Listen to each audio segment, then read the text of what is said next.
Hello friends, welcome to my YouTube channel. प्यारे बच्चों, आज के इस वीडियो में आप सभी लोगों को मात्र ये 6 टॉपिक पढ़ लीजिए। जी प्यारे बच्चों, क्लास ट्वेल्थ के लिए काफ़ी ज़्यादा इंपॉर्टेंट होने वाला है वीडियो। क्लास ट्वेल्थ वाले बच्चे केवल ये 6 टॉपिक अभी के लिए तैयार कर ले प्यारे बच्चों। उनका समझ लीजिए 70 से 80 नंबर उनका इसी में कन्फर्म हो जाएगा, क्योंकि आज के इस वीडियो में आप सभी लोगों को बहुविकल्पीय प्रश्न, महत्वपूर्ण गद्यांश, महत्वपूर्ण पद्यांश, लेखक का जीवन परिचय, कवि का जीवन परिचय और महत्वपूर्ण कहानी को बताने वाले एक ही वीडियो में सभी की समाप्ति होने वाली है। तो आपको वीडियो को अंत तक जरूर देखना ताकि आपको भी अच्छे से समझ में आए। इसका आप लोग पीडीएफ चाहते हैं तो कमेंट कीजिएगा, पीडीएफ भी प्रोवाइड कर दूंगा। ये बहुत ही इंपॉर्टेंट है। अब प्यारे बच्चों समझ लीजिए 12 बहुविकल्पीय प्रश्न 5-6 नंबर का आता है। गद्यांश आपका आ जाता है 10 नंबर का, ये भी आपका आता है 10 नंबर का। 12 नंबर का ये आता है। महत्वपूर्ण कहानी भी 4 नंबर का आता है। तो कितना ज़्यादा इंपॉर्टेंट है ये जो गद्यांश है। एक गद्यांश नहीं, कई गद्यांश है, कई पद्यांश है, कई बहुविकल्पीय प्रश्न है, कई जीवन परिचय हैं। तो मतलब कहने का मतलब ये है कि जितनी भी महत्वपूर्ण चीज़ें आती हैं, जो जो आने की संभावना है, जो जो क्वेश्चन आ सकते हैं, उन क्वेश्चन को मैं आज के इस वीडियो में लेकर आया हूँ। करना क्या, वीडियो को अंत तक देखना, चैनल पर पहले है चैनल को सब्सक्राइब करना। आइए वीडियो को स्टार्ट करते हैं। फिर बच्चों सबसे पहले हम शुरुआत करेंगे बहुविकल्पीय प्रश्न। कहाँ से शुरुआत करेंगे? बहुविकल्पीय प्रश्न से। पहला तो देखिए सबसे पहले है बहुविकल्पीय प्रश्न गद्य के।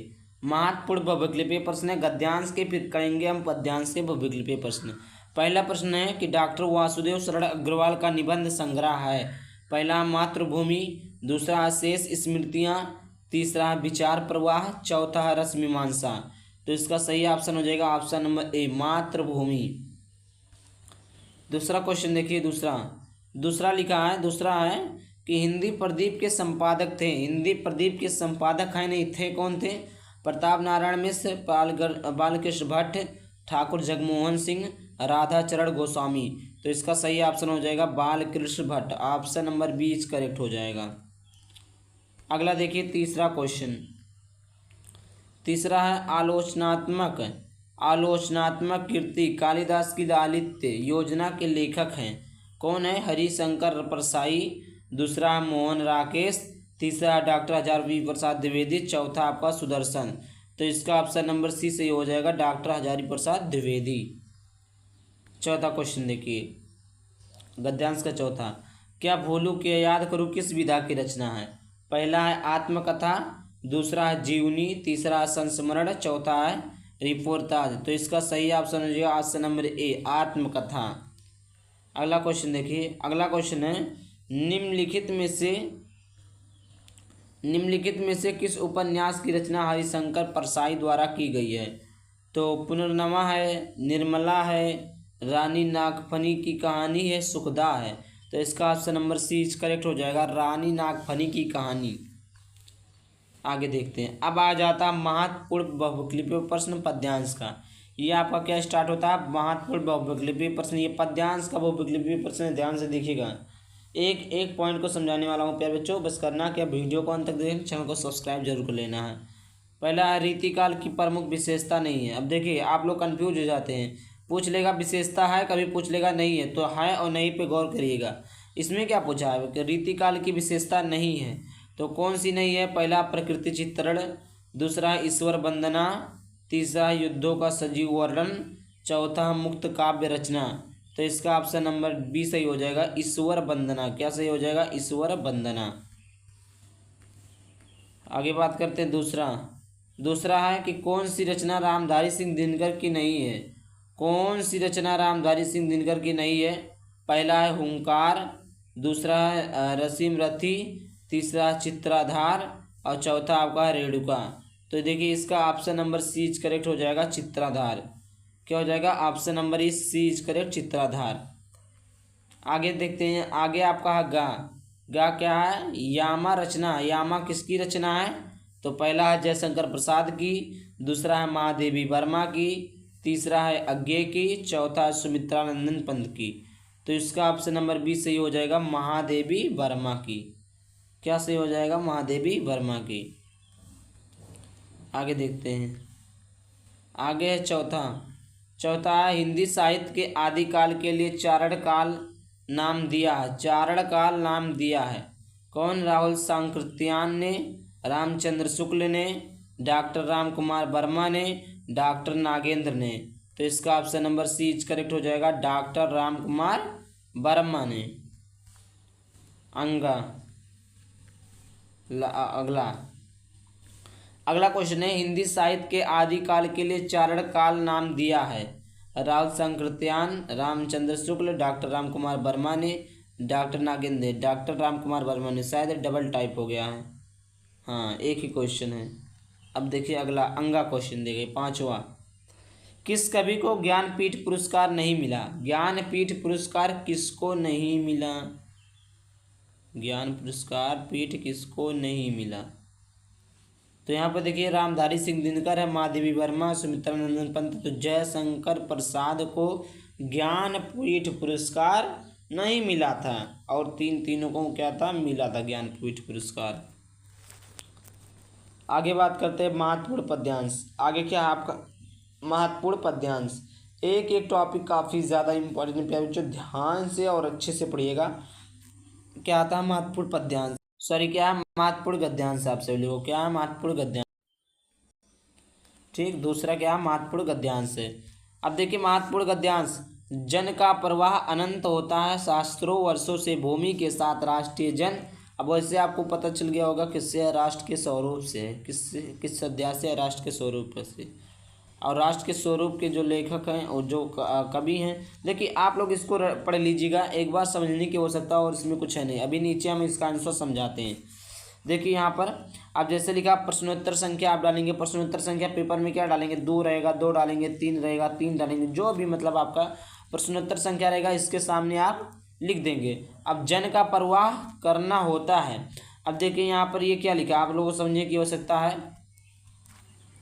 यहाँ पर देखिए जन का प्रवाह, आपको शुरुआत का 3 लाइन लिखना है और लास्ट का 3 लाइन लिखना है, करना होता है।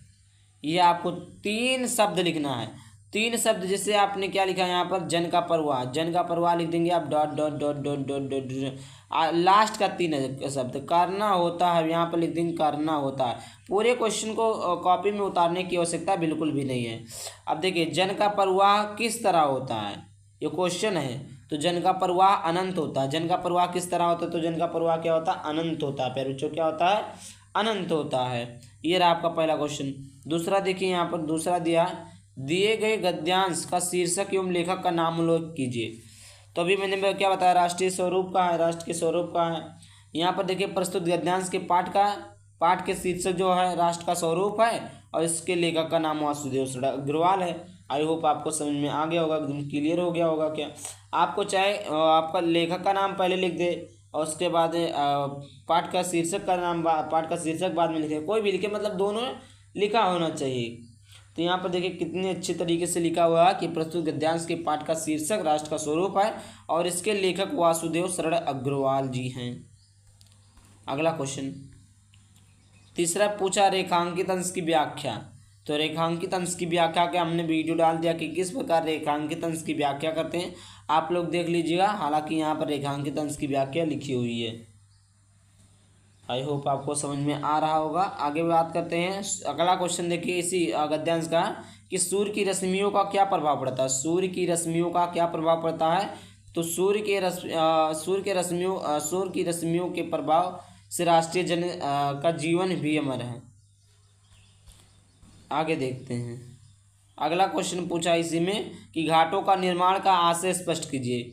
यहाँ पर घाटों के निर्माण का मनुष्य में होता है जन्म लोग अपने कर्म और श्रम के द्वारा विकास के लिए पद चिन्ह छोड़ना है। आगे बात करते हैं, अगला क्वेश्चन है कि जन का संत, इतना क्वेश्चन नहीं आएगा समझिएगा, केवल 3 ही देगा, गद्यांश देगा, पूछने की व्याख्या पूछ लेगा, उसके बाद में पाठ और लेखक का नाम, तीसरे में एक क्वेश्चन पूछेगा। ये तो आपके प्रैक्टिस के लिए इतना क्वेश्चन लिखा है। जन का संततवाही जीवन किस तरह है। जन का संततवाही का अर्थ है सदा प्रवाहित या अस्थायी। आगे बात करते हैं, राष्ट्रीय जन का जीवन भी कब तक अमर है। राष्ट्रीय जन का जीवन भी कब तक अमर है, तो जब तक सूर्य की रश्मियाँ नियत प्रातः पृथ्वी पर पड़ती है रहेंगी तब तक राष्ट्रीय जन का जीवन भर अमर है। अब देखिए महत्वपूर्ण पद्यांश क्या है। महत्वपूर्ण पद्यांश ताकि तबीयत ख़राब है फिर भी आपको क्लास दे रहा हूँ, तो इसके लिए आपको चैनल को सब्सक्राइब करना होगा, क्योंकि आपके लिए हम इतना मेहनत कर सकते हैं, तो आप लोग एक छोटा सा सब्सक्राइब और लाइक शेयर नहीं कर सकते हैं, ज़रूर कर सकते हैं, तो आप लोग लाइक सब्सक्राइब शेयर जरूर कर दीजिएगा। यहाँ पर देखिए, यहाँ पर ये आपका महत्वपूर्ण पद्यांश है कि लज्जाशील पातिक महिला जो कहीं दृष्टि आए होने देना विकट वसना तो ना तो सुंदरी को। ये आपका देखिए यहाँ पर क्या लिखा हुआ, पद्यांश लिखा हुआ, पद्यांश यहाँ पर लिखा है। यहाँ पर इसमें भी आपको क्या लिखना रहेगा, देखिए यहाँ पर आप वैसे लिखेंगे लज्जाशील पथिक भूतांगना को। यहाँ पर वही चीज़ें हमने लिखा है, जो चीज़ें आपको मैं बार बार बताता हूँ, संकेत करके आपको लिखना रहेगा, यही चीज़ें लज्जाशील पथिक भूतांगना को। यहाँ पर आपको डालना पड़ेगा प्रश्नोत्तर संख्या, कौन सा, प्रश्नोत्तर संख्या 3, आप 3 डाल देंगे। ये आपका इधर हो गया। पहला क्वेश्चन पूछा है, दिए गए पद्यांश के कवि एवं कविता का नाम लिखिए। तो प्रस्तुत पद्यांश के कवि का नाम अयोध्या सिंह उपाध्याय है। अयोध्या सिंह उपाध्याय हरियोध, और शीर्षक का नाम क्या, पवन दूतिका। आई होप क्लियर हो गया होगा। दूसरा क्वेश्चन यहाँ पर देखिए, दूसरा क्वेश्चन आपका पूछा है, देखिए एक क्वेश्चन और पूछेगा आप सभी लोगों का। यहाँ पर देखिए जो होता है व्याख्या, क्या है व्याख्या, तो यहाँ पर देखिए इसके साइड में ही व्याख्या को लिख दिया गया है। यहाँ पर देखिए, किसकी पिरा अग्नि में जलती हुई राधा पवन दूतिका से समझाती हुई कहती है, ये आपका व्याख्या है। ये आपका पद्यांश लिखा है, इस पद्यांश का ये आपका क्या है, व्याख्या। पद्यांश का क्या है बच्चों, व्याख्या है। नीचे चलिए, और नीचे और नीचे और नीचे देखिए क्वेश्चन दूसरा देखिए, राधा पवन दूतिका से राम पथिकों के साथ कैसा व्यवहार करने को कहती है। तो राधा पवन दूतिका से कह रही है कि यदि मार्ग में कोई लज्जाशील स्त्री दिखाई दे तो उसके वस्त्र को मत उड़ाना, थकी हुई प्रतीत हो तो उसकी थकावट को दूर कर देना। अगला क्वेश्चन है, इस पद्यांश में कवि ने किसका चित्रण किया। तो प्रस्तुत पद्यांश में कवि ने एक और राधा की विरह व्यथा को चित्रण किया, तो दूसरी ओर उन्हें समाज की पीड़ा से भी व्याकुल दिखाया है। अगला देखिए चौथा क्वेश्चन, चौथा है, इस पद्यांश में कौन सा अलंकार है। पद्यांश में कौन सा अलंकार है। तो प्रस्तुत पद्यांश में मानवीकरण एवं उपमा अलंकार है। देखिए अब यहाँ पर रेखांकित अंश का भाव अर्थ व्याख्या, रेखांकित अंश का भाव अर्थ लिखिए। तो वहीं पर देखिए आपको यहाँ पर देखिए, यहाँ पर लिखा हुआ रेखांकित अंश की व्याख्या। देखिए यह आपका रेखांकित अंश की व्याख्या। यहाँ पर क्या पूछा, भाव अर्थ शायद पूछा, यहाँ पर अलग पूछा, देखते हैं। हाँ ये अलग क्वेश्चन है। तो राधा पवन को समझाती है कि तुझे मार्ग में ब्रज भूमि की अत्यंत लज्जाशील महिलाएं दिखाई देंगी, ये आपको पढ़ लेना है। ये आपका रेखांकित अंश का भाव अर्थ है, क्या भाव निकलता है वहाँ से, मतलब क्या भाव प्रकट होते हैं वहाँ से, वो चीज़ें को आपको लिखना है। आगे बात करते हैं, अगला आपका डॉक्टर वासुदेव शरण अग्रवाल का जीवन परिचय, महत्वपूर्ण जीवन परिचय भी है। मैंने बोला ना टिप्स एंड इम्पॉर्टेंट पॉइंट्स के साथ लेकर आया हूँ। ये आपका देखिए इम्पॉर्टेंट पॉइंट है भाई, इम्पॉर्टेंट पॉइंट है, तभी तो आपको जीवन परिचय रटना नहीं पड़ेगा, याद हो जाएगा। ये आपका कुछ इम्पॉर्टेंट पॉइंट्स है। देखिए जन्म 7 अगस्त 1904 को हुआ था। वासुदेव शरण अग्रवाल का जन्म 7 अगस्त 1904 को हुआ था। जन्म स्थान मेरठ उत्तर प्रदेश में था। उपाधि इनकी PhD DLittल थी। भाषा विषयानुकूल प्रौढ़ और परमार्जित खड़ी बोली थी। फिर उसके बाद में शैली विचारात्मक, गवेषणात्मक, व्याख्यात्मक थी। प्रमुख रचनाएं पृथ्वी पुत्र, भारत की एकता, कल्पवृक्ष, मातृभूमि, वाग्धारा थी। मृत्यु 27 जुलाई 1967 ईस्वी को हो गई थी। आई होप इसको अगर आपको याद हो गया तो समझ लीजिए जीवन परिचय याद हो गया। और अगर आपको केवल जीवन परिचय का डेडिकेटेड वीडियो देखना चाहते हैं तो आप लोगों को चैनल पर जाएंगे, वहाँ पर प्लेलिस्ट बना है, या आप ऐसे वीडियो को ढूंढेंगे तो भी आ जाएगा डॉक्टर वासुदेव शरण अग्रवाल का जीवन परिचय। ये आपका संक्षिप्त जीवन परिचय, ये आपका इम्पॉर्टेंट पॉइंट है। अगर आप इसको याद कर लेते हैं तो जीवन परिचय आप लिख सकते हैं, उसमें कोई दिक्कत नहीं है। अब यहाँ पर देखिए जैसे वही उसी पॉइंट को लिखा, जो रेड कलर में लिखा है उसी पॉइंट को यहाँ पर उठाया गया है कि अग्रवाल का जन्म 7 अगस्त 1904 में लखनऊ के प्रतिष्ठित बेस परिवार में हुआ था। आपका बाल्यकाल लखनऊ में ही व्यतीत हुआ था। बचपन से इनकी बुद्धि की प्रखरता अध्ययन के क्षेत्र में सहायक सिद्ध हुई, इसलिए इन्होंने अपनी अल्पायु में ही काशी विश्वविद्यालय से BA और लखनऊ विश्वविद्यालय से MA PhD और DLittl की उपाधि प्राप्त कर ली। इनके अध्ययन और पुरातत्व विभाग में विशेष रुचि के कारण इन्हें काशी हिंदू विश्वविद्यालय ने पुरातत्व एवं प्राचीन इतिहास विभाग के अध्यक्ष पद का कार्यभार सौंप दिया। बाद में यह आचार्य पद पर आसीन हुए। माँ सरस्वती का यह अमर पुत्र हिंदी साहित्य की सेवा करता हुआ 27 जुलाई सन 1967 ईस्वी में भारत माँ के चरणों में हमेशा के लिए सो गया, मतलब मृत्यु हो गई। प्रमुख रचनाएं देखिए, तो प्रमुख रचनाएं निबंध संग्रह, पृथ्वीपुत्र, कल्पलता, कल्पवृक्ष, वेद विद्या, कला और संस्कृति, मातृभूमि, वाग्धारा आदि। शेष ग्रंथ, शोध ग्रंथ, पाणिनिकालीन भारत, संपादन जो है जायसीकृत पद्मावत है। आगे देखिए साहित्यिक योगदान, ये आपका साहित्यिक योगदान है। पहले बच्चों आप लोग पढ़ लीजिए, हिंदी ज़्यादा बताने की आवश्यकता नहीं, आप लोग उतना होशियार है कि पढ़ सकते हैं। ये आपका साहित्यिक योगदान है। अब देखिए जयशंकर, एक वो तो था कवि का लेखक का जीवन परिचय, किसका था ये आप पद्य, हाँ वो लेखक का जीवन परिचय था। अब की बार किसका जीवन परिचय है, कवि का जीवन परिचय है। ये महत्वपूर्ण जीवन परिचय है। Tips, some important points. जन्म 30/1/1889 ईस्वी को है।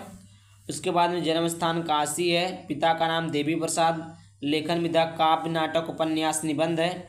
और भाषा संस्कृत निष्ठ खड़ी बोली है। प्रमुख रचनाएं कामयानी, आंसू, लहर, झरना, चित्राधार, कानन कुसुम, प्रेमपति का। मृत्यु 14/1/1937 ईस्वी को हो गई थी। अब देखिए आगे है जीवन परिचय एवं साहित्यिक परिचय। तो आप लोग इस जीवन परिचय को पढ़ लीजिएगा भाई साहब, चिल्लाते चिल्लाते गला बैठ जाता है। और जो पर समझाने वाली चीज़ें थी वो हमने समझा दिया। देखिए ये आपकी उनकी प्रमुख रचनाएं हैं, कामयानी, लासू, लहर, झरना, कहानी, उपन्यास, जो कि हमने अभी आपको समझाया है। ये आपका क्या है, साहित्यिक योगदान है। क्या है आपका, साहित्यिक योगदान है। अब आगे देखिए पंचलाइट कहानी का सारांश, ये आपका बहुत ही इंपॉर्टेंट है बच्चों। 2011 से लेकर देखिए कोई भी बोर्ड परीक्षा नहीं बचा है कि जिसमें पूछा ना गया। आप लोगों को पंचलाइट है, पंचलाइट का वीडियो आप लोगों को चाहिए, वीडियो को डिस्क्रिप्शन में देखिए, प्लेलिस्ट जाकर चेक करिए। पंचलाइट का कहानी का वीडियो भी हमने आप लोगों के लिए बना दिया, आप लोग वहाँ से पंचलाइट का वीडियो देख सकते हैं। ये रहा पंचलाइट का वीडियो, पंचलाइट लिखा है। आप लोग पंचलाइट को अच्छे से पढ़ लीजिएगा और कोई भी डाउट हो तो बताइएगा। पंचलाइट हमने आपको ऑलरेडी एक वीडियो में समझा दिया है, तो इसलिए मैं समझा नहीं रहा हूँ, आप लोग देख लीजिएगा। आई होप आपको वीडियो पसंद है। वीडियो को लाइक कर देना, चैनल पर चैनल को सब्सक्राइब कर देना। चलिए मिलते हैं किसी नए वीडियो टॉपिक के साथ, तब तक के लिए बाय बाय, थैंक यू, जय हिंद, जय भारत, वंदे मातरम।